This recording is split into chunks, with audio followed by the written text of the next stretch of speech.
Mi nombre es Pablo Frick, soy profesor adjunto regular de la Facultad de Derecho de la Universidad de Buenos Aires y les doy la bienvenida a una nueva clase virtual, a una nueva clase de apoyo, a una nueva guía de estudio sobre la materia concursos. Les aclaro una vez más, como hice en otras clases de este estilo, que esta es una clase virtual pensada especialmente para alumnos de grado de la Facultad de Derecho de la Universidad de Buenos Aires, sin perjuicio de que obviamente puedan acceder a ellos todos los que quieran. Hoy vamos a hablar de la verificación de créditos en el concurso preventivo. Como sabemos, todo deudor que se presenta en concurso preventivo tiene que ser un sujeto concursable y encontrarse en cesación de pagos, porque el concurso preventivo no está pensado para aquel deudor que no quiere pagar, que no tiene ganas de pagar o que quiere reestructurar su pasivo nada más que para cumplir sus obligaciones de una manera más conveniente. Está pensado para aquel deudor que realmente se encuentra en una situación muy complicada financiera o económica y al que la ley le da la posibilidad de reestructurar su pasivo justamente con la finalidad de evitar la quiebra y poder seguir adelante con su actividad económica o de cualquier tipo, para lo cual requiere obviamente superar ese estado de cesación de pagos. Lo que sabemos hasta este momento entonces es que hay un deudor que se encuentra en cesación de pagos, un juez competente y un proceso entonces abierto por este juez competente que afecta la universalidad del patrimonio de este deudor. Pero si consideramos que lo que fue a buscar el deudor con la apertura de su concurso preventivo es reestructurar su deuda a través de la negociación con sus acreedores, ahora tenemos que saber quiénes son esos acreedores. Y de eso se trata esta clase, de ver cómo y a través de qué procedimiento el proceso concursal va a permitir que se reconozca a quiénes son acreedores y quiénes no lo son. Es decir, que reconozca a aquellos acreedores con los que va a tener que negociar el concursado. Este proceso de verificación está regulado especialmente entre los artículos 32 y 38 de la Ley de Concursos y Quiebras. El artículo 32 es probablemente el más importante de tener en cuenta porque nos informa, nos muestra la manera de realizar una verificación de créditos. Entonces, por ejemplo, nos dice que todo acreedor que quiera hacer valer su crédito contra el concursado tiene que presentarse a verificar ante el juzgado. En realidad, esta presentación se va a hacer ante el síndico, más allá de que obviamente la decisión va a corresponder al juez o tribunal competente. Como decíamos, esta petición de verificación de créditos se hace ante las oficinas del síndico. ¿De dónde vamos a sacar los datos del síndico? De varios lugares, por ejemplo, googleando. Siempre digo esto, uno googleando encuentra todo, pero si no googleamos podemos encontrar los datos del síndico en los edictos que hacen saber la apertura del concurso preventivo, los podemos encontrar en las bases de datos del Poder Judicial, en la jurisdicción en que se encuentre radicado el concurso preventivo, podemos encontrarlo en el propio expediente del concurso preventivo o en el legajo del artículo 279, donde se agregan las copias más importantes que hagan las resoluciones o presentaciones dentro del procedimiento. Esta presentación de verificación que se hace ante las oficinas del síndico tiene que presentarse con copias y con toda la documentación respaldatoria que tenga el acreedor. Porque si bien el pedido de verificación no implica el comienzo de un juicio, no abre ninguna instancia judicial, porque no es un juicio contradictorio, requiere que aquel acreedor que quiera ser reconocido como tal presente por lo menos toda la documentación que lo avale. Esta presentación, como dijimos, se hace por escrito, con copias, ante las oficinas del síndico, llevando toda la documentación respaldatoria. ¿En qué tiempo tiene que hacerse este pedido de verificación? Esto lo sacamos de la resolución de apertura. El juez, cuando abre el concurso preventivo, va a informar a todo el mundo, a todos los acreedores, al propio síndico e incluso al concursado, que la verificación de créditos tiene que hacerse entre tal y tal día. No la puedo hacer antes y como regla general no la puedo hacer después. Entonces, dentro de este plazo se presenta el pedido de verificación con estas características de las que hablábamos hoy.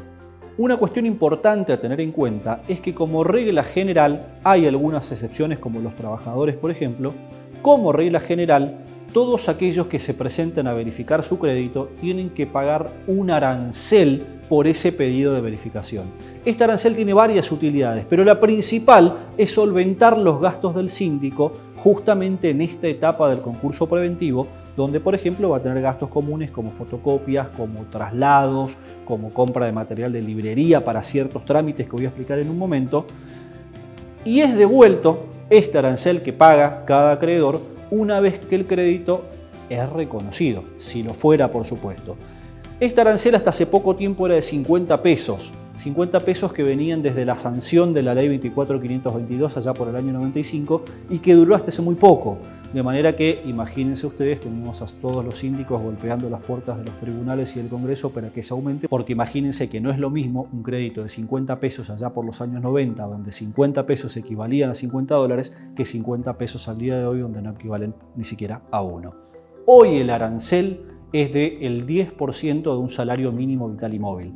Tardó varios años el legislador en darse cuenta que era mejor crear alguna forma de actualización permanente del arancel concursal, pero bueno, por lo menos se hizo y hoy este arancel del 10% del salario mínimo vital y móvil se inicia en cualquier pedido de verificación. En la verificación tempestiva de la que estamos hablando ahora o en cualquier otro tipo de verificación que las voy a nombrar pero no las vamos a ver en esta clase, como por ejemplo la verificación tardía o algunas verificaciones incidentales que todavía no vimos. Por cada pedido de verificación el síndico va a entregar recibo, es decir que va a entregar una constancia al acreedor de que se presentó ese pedido de verificación, por ejemplo sellando las copias de la documentación original que presente este pretenso acreedor. Este pretenso acreedor va a dejar las copias de la documentación que lleve y se va a retirar con la documentación original. El síndico, con cada pedido de verificación, va a armar lo que se suele llamar un legajo individual. ¿Qué es un legajo individual? Esto tan pomposamente llamado legajo individual del acreedor que formula el síndico es un cúmulo de papeles abrochado o de alguna manera organizado que va a permitir más adelante que el juez, que es en definitiva quien tiene la decisión final sobre el crédito, pueda analizar cada crédito, su fundabilidad y su procedencia. Es muy importante tener en cuenta, muy importante, que el pedido de verificación es simplemente eso, un pedido. No implica, como dije hoy, la apertura de una instancia judicial. ¿Cuál es la implicancia práctica de esto? Que no necesito contratar un abogado para presentarme a verificar un crédito, porque es un simple pedido que no genera costas, no genera una contradicción, no genera un nuevo expediente judicial ni una nueva actuación jurisdiccional, sino simplemente un pedido dirigido al juez a través de la actuación y la presentación de toda la documentación ante el síndico. Es importante tener en cuenta esto porque más adelante vamos a ver que hay otros procedimientos que pueden servir para el reconocimiento del crédito que sí son contradictorios y sí pueden devengar costas. Acá no se requiere abogado, no se abre ninguna instancia judicial autónoma y por supuesto no hay imposición de costas si el acreedor no logra lo que fue a buscar, que en definitiva es el reconocimiento de su crédito. Una vez que se presentan los pedidos de verificación, estos pueden ser impugnados o pueden ser observados por el resto de los acreedores o por el propio concursado. Esto quiere decir que, por ejemplo, para evitar la insinuación, esto es, los pedidos de reconocimientos de créditos truchos, inventados, excesivos, ilegítimos, prescriptos, la ley permite que el resto de los acreedores y el concursado puedan, dirigiéndose al juez, pero ante las oficinas del síndico, expresar las razones por las cuales se entiende que el crédito no debiera ser admitido. Esta facultad de impugnar y observar los créditos es la que sale del artículo 34. El síndico, con estas impugnaciones y observaciones, lo que va a hacer es agregarlas a este legajo individual del que hablaba yo hoy, para después, cuando lleve todo al juzgado para que sea el juez quien resuelva, este último tenga obviamente toda la documentación y toda la información necesaria para dictar una decisión autosuficiente y obviamente lo más justa posible. No debemos perder de vista, sin embargo, que según el artículo 33 de la Ley de Concursos y Quiebras, el síndico tiene facultades de información. Esto quiere decir que el síndico no tiene que tener una actitud pasiva respecto de los pedidos de verificación. Cuando recibe pedidos de verificación, puede ir a indagar en la documentación de la concursada, puede pedirle explicaciones al acreedor. ¿Y esto para qué? Para tener obviamente conciencia e información necesaria sobre cada pedido de verificación y elaborar de la manera más fundada, más respaldada posible, el informe, uno de los más importantes del procedimiento concursal, que está previsto en el artículo 35 y que es el informe individual a cargo del síndico. ¿Qué es el informe individual? Es un informe que va a hacer el síndico por cada solicitud de verificación. Solicitud de verificación, que esto no lo dije, me acabo de acordar y lo digo ahora, tiene los efectos de interrumpir la caducidad de la instancia, la caducidad y la prescripción del derecho, y obviamente tiene los efectos de la demanda judicial, pese a que, como dijimos, no lo es. El síndico entonces, en cada legajo individual, va a agregar el pedido, la documentación, las impugnaciones y observaciones si las hubiere, y luego, obviamente, su propia opinión respecto de cada uno de los créditos. ¿Qué es el informe individual? Es un dictamen, es un consejo que le da el síndico como auxiliar contable del juez para que el juez pueda resolver con el auxilio técnico del síndico, que como sabemos es un contador que fue sorteado pero tiene especialización en materia concursal, y pueda entonces el juez decidir de la manera más, como decíamos hoy, justa posible respecto de cada crédito. Una vez que vence el plazo para presentar los pedidos de verificación, para que el síndico ejerza las facultades de información, para que los acreedores y el concursado puedan impugnar los créditos y el síndico presente su informe individual, el síndico va a llevar materialmente todos los legajos al juzgado, el juzgado los va a recibir, va a sellar alguna copia, alguna constancia de recepción, y a partir de allí empieza el plazo que tiene el propio juez para, ahora sí, porque la pelota está en su cancha, de resolver quiénes son acreedores y quiénes no lo son. Una cuestión que no es del todo irrelevante a tener en cuenta es que entre estos artículos a los que hice referencia recién, se encuentra el artículo 32 bis. Artículo 32 bis que fue incorporado después de la sanción original de la ley 24.522 y lo que establece someramente, para no irnos de tiempo con esta clase, con esta guía, con esta clase de apoyo, someramente establece que cuando hay algunos títulos emitidos en serie, por ejemplo, debentures, obligaciones negociables, es el fiduciario el que, según las pautas contractuales, tiene la legitimación para presentarse a verificar estos créditos emitidos en serie. Ahora sí es el juez el que, teniendo la pelota en su cancha, va a tener que resolver sobre la admisibilidad de estos créditos que fueron insinuados al pasivo concursal. Es el juez el que tiene que decir quiénes son los acreedores que van a negociar con el deudor y cuáles no lo son. Estos que no lo son van a tener una vía recursiva todavía, de la que vamos a hablar más adelante, pero es muy importante saber que ahora el que decide es el juez. ¿A través de qué? De la resolución verificatoria del artículo 36. En tribunales solemos ser muy creativos y por eso a esta resolución la llamamos el 36. Y es una resolución que la importancia más grande que tiene es que en ella el juez, como dije hoy, va a establecer la segunda parte del proceso, quiénes van a negociar con el deudor. El deudor fue a buscar una negociación. Bueno, ahora el juez en esta resolución establece quién es el que va a negociar con ese deudor que fue a buscar una reestructuración para superar la cesación de pagos. En esta resolución, que es ni más ni menos que una sentencia judicial, el juez tiene que expedirse respecto de cada uno de los créditos insinuados. Si hubo un pedido de verificación, presumiblemente la resolución será corta, y si hubo 1000 o más pedidos de verificación, el juez también tendrá que expedirse de la misma manera fundada sobre los 1000 créditos insinuados. Ustedes se preguntarán, ¿hay concursos preventivos con un acreedor insinuado? Sí, los hay. Incluso hasta hay concursos donde no se insinúa ningún acreedor. Como contrapartida de esto, también hay grandes concursos donde podemos tener 800, 900 y hasta más de 1000 créditos insinuados. Así que imagínense que según el sorteo que se haga de los concursos preventivos, hay jueces que van a trabajar más y menos que otros, y hay jueces que directamente cuando les llega un concurso enorme con cientos o miles de acreedores, se quieren matar. El juez entonces se va a expedir respecto de todos los créditos insinuados en esta resolución verificatoria del artículo 36. Y va a tener que tomar una decisión respecto de cada uno de estos créditos insinuados que pueden consistir en primer lugar, verificarlo.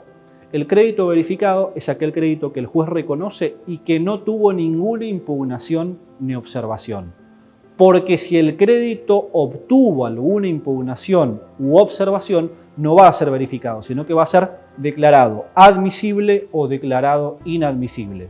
Dicho de otra manera, La diferencia entre un crédito declarado admisible y uno verificado es que el declarado admisible tuvo alguna impugnación o observación. Es decir, que el juez lo verifica, lo declara admisible o lo declara inadmisible a cada uno de los créditos insinuados. La importancia basal, la más grande a los efectos subsiguientes del concurso preventivo, es que esta resolución del artículo 36 hace cosa juzgada respecto del cómputo y la base de las mayorías. Esto quiere decir que los únicos votos que van a ser tomados en cuenta al momento de computar si el concursado logró o no las mayorías son los de aquellos acreedores titulares de créditos verificados o declarados admisibles en la resolución del 36.